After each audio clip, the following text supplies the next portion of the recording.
Agora vamos ver a terceira parte da nossa aula. Desjunção. Dadas as proposições P e Q, chama-se desjunção designada simbolicamente por P vezes Q, que se lê P ou Q. Então, a disjunção ela é simbolizada por esse símbolo aqui, parece um Vzinho, e que se lê ou, tá? Então, aqui no caso, P, esse é o símbolo aqui, e Q se lê P ou Q.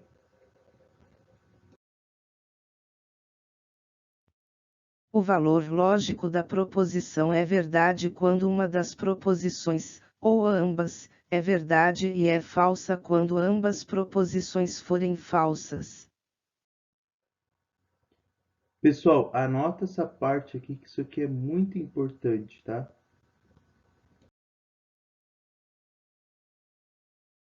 Exemplo 8, a proposição P ou Q, dada por João é um menino de lua ou 4 é um número par. É uma disjunção de duas proposições, resultante da proposição P dada por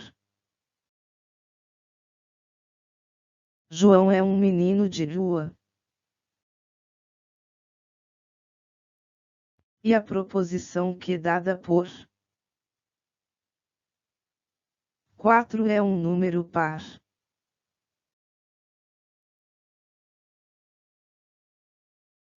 O valor lógico da disjunção de duas proposições é definido pela seguinte tabela verdade.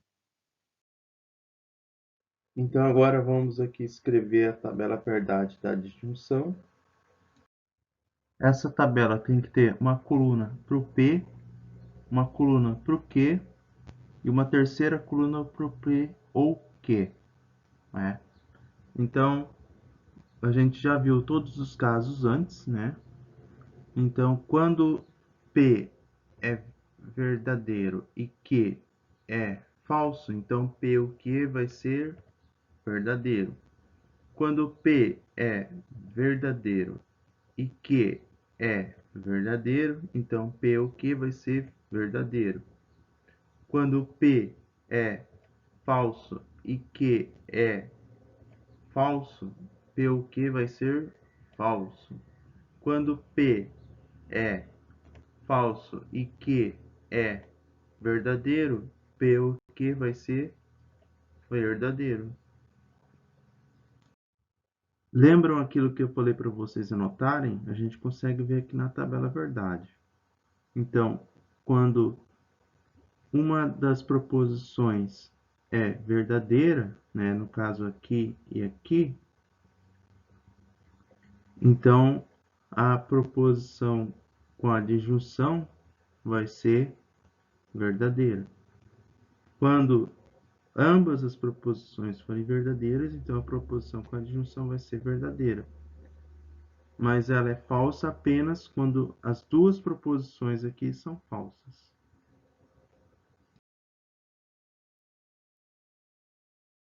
Exemplo 9, seja a proposição P dada por o metal conduz eletricidade.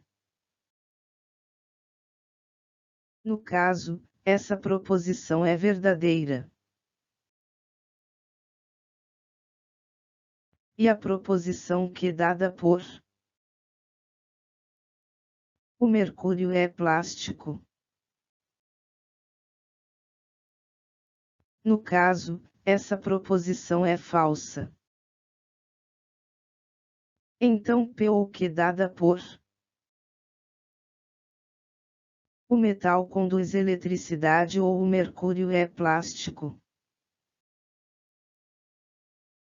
que constitui uma sentença verdadeira.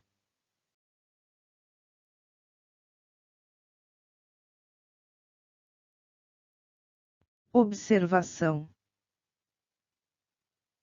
há duas espécies de disjunção, a inclusiva, exposta acima, e a exclusiva. Então, o que a gente viu até agora é a disjunção inclusiva, mas existe também a disjunção exclusiva. Bom, qual é a diferença? Então, essa aqui é a tabela verdade da disjunção inclusiva, que a gente já viu antes. E essa aqui é a tabela verdade da disjunção exclusiva, né? Pode ver aqui que ela é simbolizada por um círculo com símbolo de mais dentro, né? E ela é quase igual, né, as tabelas, menos numa linha, né? Se P é verdadeiro e Q é verdadeiro, na disjunção exclusiva, então P ou Q vai ser falso. Então, só tem essa diferença só. Bom, na língua portuguesa, nós aplicamos a disjunção exclusiva e a disjunção inclusiva. No caso, por exemplo, você quer banana ou maçã? Aí, se eu quero as duas, eu falo, quero as duas.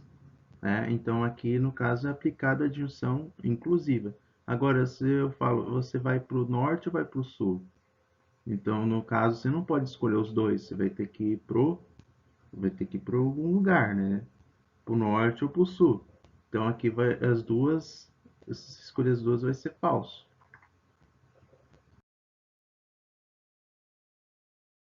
Condicionais. Dadas duas proposições, P e Q, podemos construir novas proposições obtida colocando o condicional se, então, cuja notação simbólica é uma flechinha entre duas proposições P e Q, obtendo a proposição P flechinha Q, que se lê. Se P então Q. P é condição necessária para Q. Q é condição suficiente para P. Então, o condicional é simbolizado por essa flechinha aqui, e ela quer dizer em se, né, e pontinho, então, né, por exemplo aqui, P, né, flechinha Q, e a gente lê se, P, então Q. Também a gente pode ler desses outros modos aqui, né, P é a condição necessária para Q, ou esse aqui, né, Q, né, no caso a gente está lendo meio que ao contrário, Q é condição suficiente para P, não é?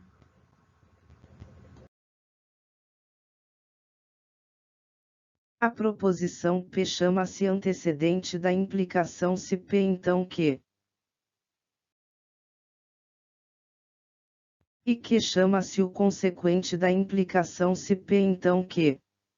Só para reforçar a ideia, o que vem antes da flechinha a gente chama de antecedente.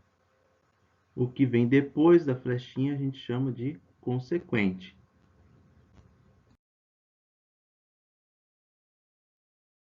Valor lógico da proposição se P então Q é falsa somente quando o antecedente P é verdadeiro e o consequente Q é falso.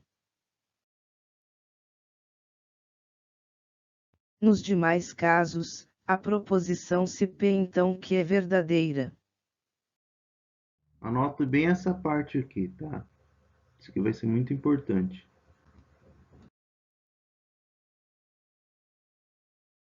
Exemplo 10, a proposição.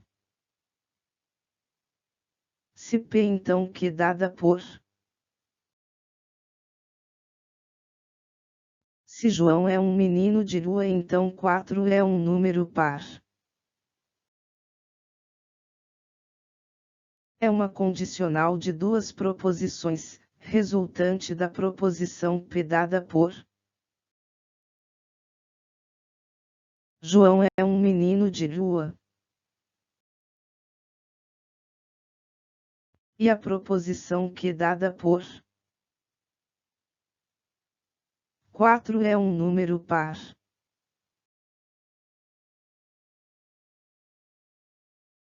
O que caracteriza uma proposição como condicional é a relação de consequência necessária entre as proposições componentes e não a verdade ou a falsidade de cada uma das proposições componentes. Alguém entendeu isso aqui? Se vocês não entenderam, então vai ficar mais claro quando a gente vê a tabela verdade.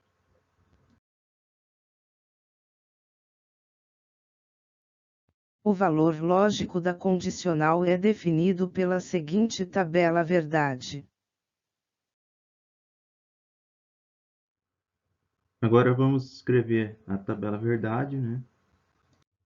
Ela vai ter 3 colunas, né? Uma coluna para o P, uma coluna para o Q e uma terceira coluna para se P, então Q. Né? Bom, quando P é verdadeiro e Q é falso, temos então que se P, então Q é falso.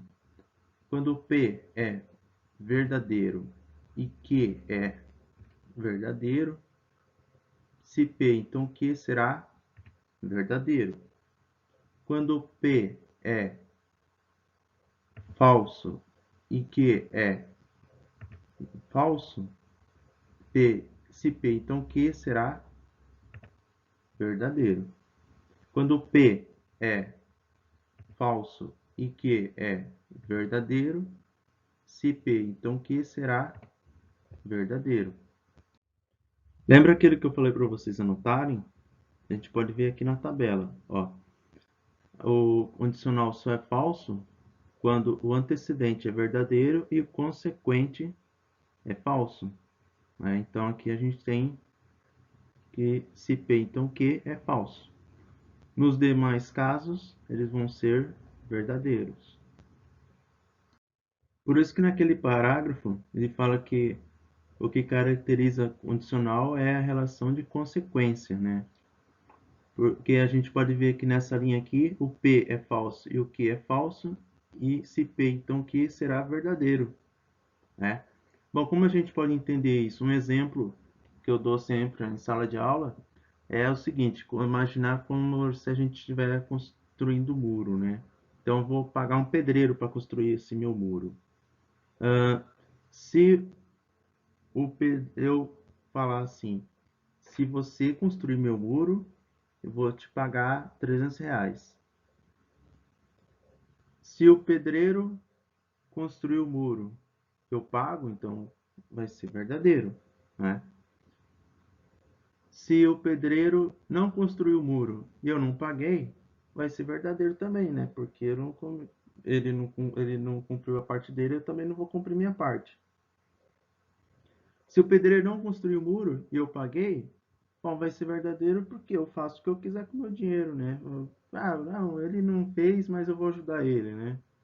Agora, se o pedreiro fez o muro e eu não paguei ele, aí ele pode até ainda entrar na justiça e tal, né? Então, nesse caso aqui será falso, né, minha afirmação. Se você construiu o muro, eu vou te pagar R$ 300. Né? Então, eu dou sempre esse exemplo aqui para poder a gente entender melhor aqui como funciona o condicional. Exemplo 11. Seja a proposição P dada por 20 é ímpar. No caso, essa proposição é falsa. E a proposição Q dada por 20 não é divisível por 2. No caso, essa proposição é falsa. Logo se P então Q dada por se 20 é ímpar, então 20 não é divisível por 2. Que constitui uma sentença verdadeira. Exemplo 12, seja R dada por 5 mais 3 é igual a 8. No caso, essa proposição é verdadeira. E a proposição S dada por: o Nilo é um rio europeu. No caso, essa proposição é falsa. Logo, se R então S dada por: se 5 mais 3 é igual a 8, então o Nilo é um rio europeu. Que constitui uma sentença falsa. Para depurar o que vocês aprenderam até agora, vocês vão fazer o exercício 2 da apostila. Vão fazer os seguintes itens, né? Esses aqui. Se caso vocês acharem muito complicado o item H, vocês podem deixar para depois, tá? Qualquer dúvida podem me perguntar no chat, né? Mandar mensagem. E então até a próxima parte dessa aula.